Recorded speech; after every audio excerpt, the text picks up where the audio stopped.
As a number of companies in the so-called Magnificent Seven right here in the U.S. are making big bets on humanoid robots, China is showcasing its own advances in robotics. Eunice Yoon is in Beijing, and she has a closer look for us. Eunice.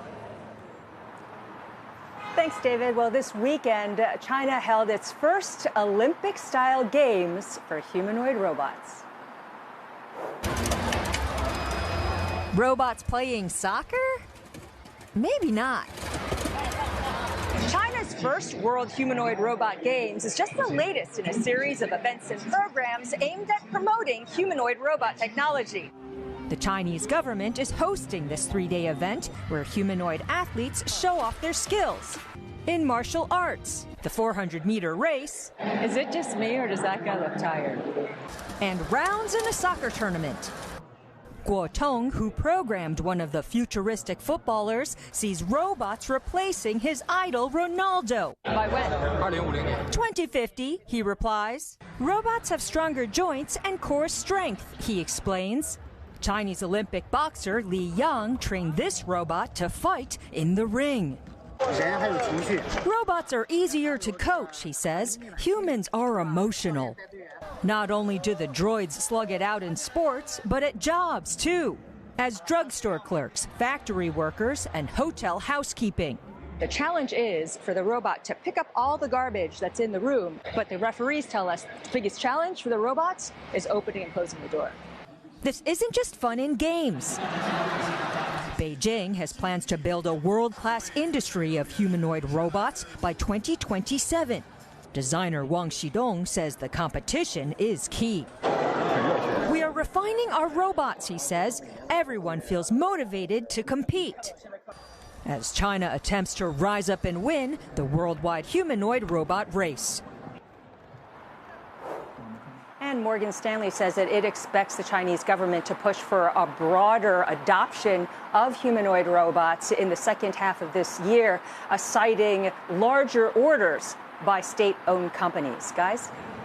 Yeah, Eunice, I mean, I think we're well aware here in this country of the ability of the Chinese to produce at scale. So I'm curious, where are they right now in terms of production of the robots? How much competition is there? Is there a leader or two leaders amongst the companies that are out there right now in China? Well, one of the leaders that emerged even at this Games is a company called Eunice. It's based in Hangzhou. It's got money from Tencent as well as Alibaba. And this company is seen as a serious competitor to Optimus from Tesla. The company had several golds. A lot of those robots that you saw were made by, or at least they were programmed by some of the other teams, as well as Eunice, and they were running. They got medals for the running. They also got medals for the football or the soccer. So they're doing quite well, and a lot of people were talking about them at these games.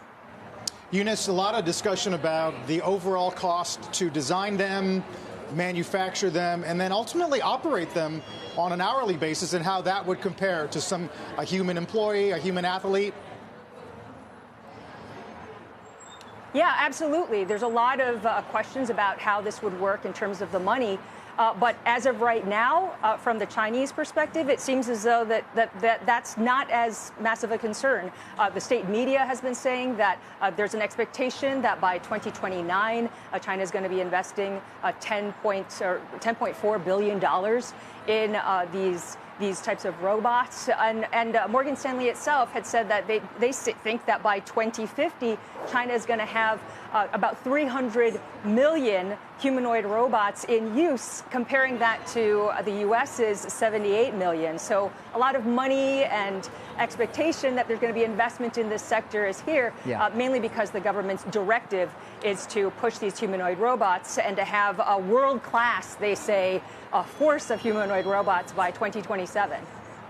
Real quick, Eunice, battery technology also important here, given, again, China certainly is a formidable player when it comes to batteries overall. Yeah, that's right. And in fact, a lot of the cooperation is with these robotics companies is with the names that you're probably familiar with, CATL, BYD. These are some of the companies that have been supplying the batteries for EVs. And so there's been a lot of discussion about the importance of China maintaining that supply chain.